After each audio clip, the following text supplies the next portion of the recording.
Hello everyone, welcome to another mini blog. আমার মায়ের হাতের পাতুরি রান্নার পরের ভিডিও প্রচুর তোমরা দেখেছো, কিভাবে জিনিসটা বানানো হয়। জাস্ট দেখো, মায়ের হাতের তুর কি হয়ে গেছে ওটা, এখন জাস্ট বানিয়ে ফেলে।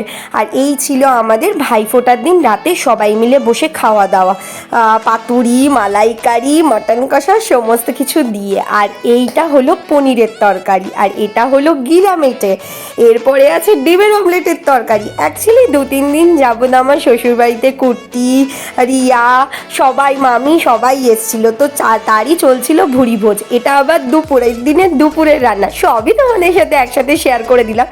আজকে পুরো তোমাদের সাথে শেয়ার করলাম বাঙালি বাড়ির ভুড়ি ভোজ।